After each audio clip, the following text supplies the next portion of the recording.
चंपापुर एक शांत और सुंदर गांव था, जहां हर कोई हंसी खुशी जीवन बिता रहा था। इस गांव में एक प्रसिद्ध व्यक्ति था, जिसे सभी चतुर जमींदार के नाम से जानते थे। उसका असली नाम राम नारायण था, लेकिन उसकी बुद्धिमानी और चतुराई के कारण लोग उसे चतुर जमींदार कहने लगे। राम नारायण एक साधारण किसान परिवार से था, लेकिन उसकी मेहनत, सूझबूझ और जमीन की अच्छी समझ के कारण वह गांव के सबसे बड़े जमींदारों में से एक बन गया। राम नारायण न केवल जमीन के मामले में चतुर था, बल्कि उसका दिमाग हर मामले में तेज था। वह गांव के हर व्यक्ति की मदद करता था, चाहे वह अमीर हो या गरीब। उसकी चतुराई के चर्चे दूर दूर तक फैले हुए थे। एक दिन गांव में एक नई समस्या खड़ी हो गई। गांव के तालाब में अचानक पानी की कमी हो गई, जिससे गांव के लोगों में चिंता फैल गई। सभी गांव वाले परेशान थे कि अब उनकी फसल कैसे बचेगी और पीने का पानी कैसे मिलेगा। लोग इस समस्या को लेकर बहुत चिंतित थे और समाधान खोजने के लिए उन्होंने जमींदार राम नारायण के पास जाने का निर्णय लिया। गांव के बुजुर्ग और युवा सब राम नारायण के घर पहुंचे। राम नारायण ने उनकी बातें सुनी और तुरंत सोच में पड़ गया।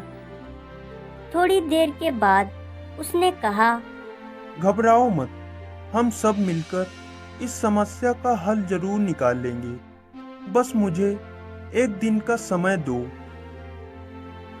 राम नारायण ने उस रात को गांव के नक्शे और जल स्रोतों का अध्ययन किया। उसने समझा कि तालाब के पास की जमीन में एक पुराना रास्ता था, जो तालाब से पानी निकालता था।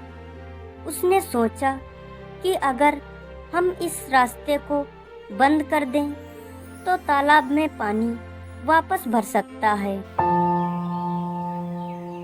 अगली सुबह राम नारायण ने गांव वालों को बुलाया और उन्हें अपने विचार के बारे में बताया।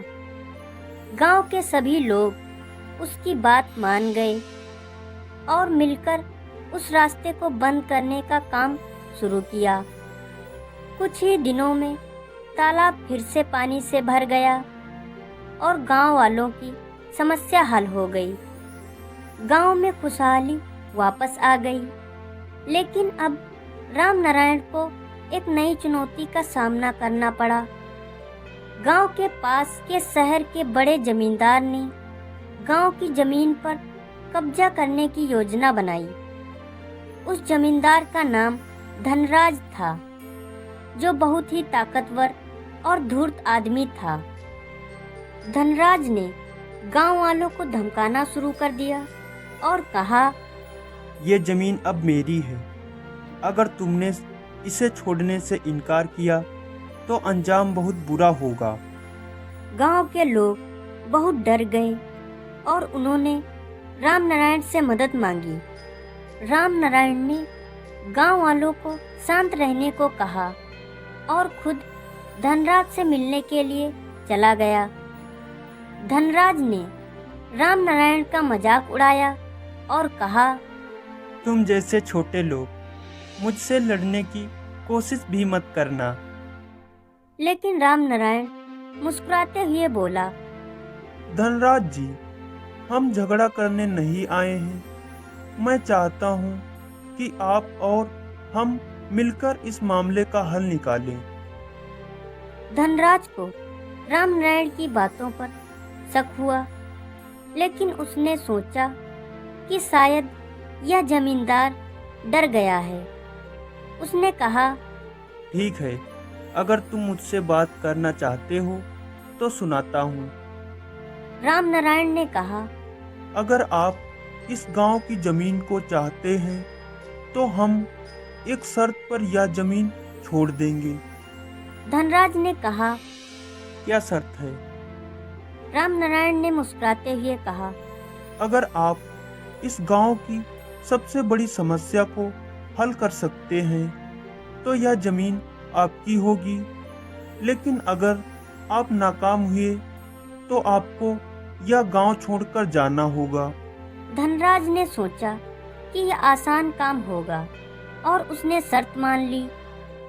रामनारायण ने कहा, गांव की सबसे बड़ी समस्या यह है कि यहाँ के लोग मिलकर कोई काम नहीं करते। आप उन्हें एक दिन में एक साथ काम करने के लिए कह सकते हैं। धनराज ने सोचा कि यह तो बहुत आसान काम है। उसने गांव के लोगों को एकत्रित किया और उन्हें मिलकर काम करने के लिए कहा, लेकिन गांव के लोग अपनी अपनी समस्याओं में उलझे रहे और किसी ने उसकी बात पर ध्यान नहीं दिया। धनराज ने उन्हें पैसे देने की भी कोशिश की, लेकिन कोई भी गांव वाला उसके साथ काम करने को तैयार नहीं हुआ। अंत में धनराज को हार माननी पड़ी और उसने गांव छोड़ दिया।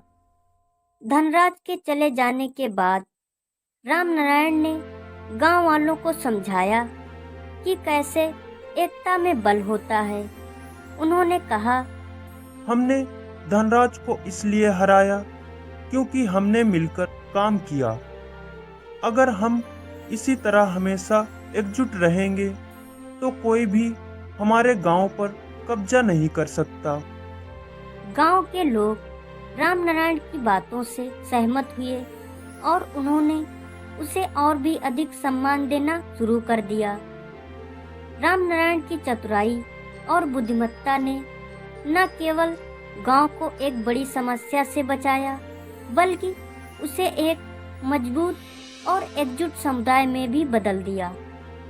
इस घटना के बाद चंपापुर गांव में शांति और समृद्धि का दौर आया। रामनारायण ने गांव के लोगों के साथ मिलकर कई योजना बनाई, जिससे गांव की स्थिति और भी बेहतर हो गई। गांव में नए तालाब बनाए गए, स्कूल खोले गए और सड़कों की मरम्मत की गई। रामनारायण ने सुनिश्चित किया कि गांव का हर व्यक्ति खुशहाल और सुरक्षित रहे। उसकी चतुराई और समर्पण के कारण चंपापुर गांव का नाम दूर दूर तक प्रसिद्ध हो गया। रामनारायण ने अपनी बुद्धिमत्ता और चतुराई से यह साबित कर दिया कि कोई भी समस्या इतनी बड़ी नहीं होती कि उसे हल ना किया जा सके। उसने गांव वालों को यह सिखाया कि मिलजुल कर काम करने से किसी भी कठिनाई का सामना किया जा सकता है।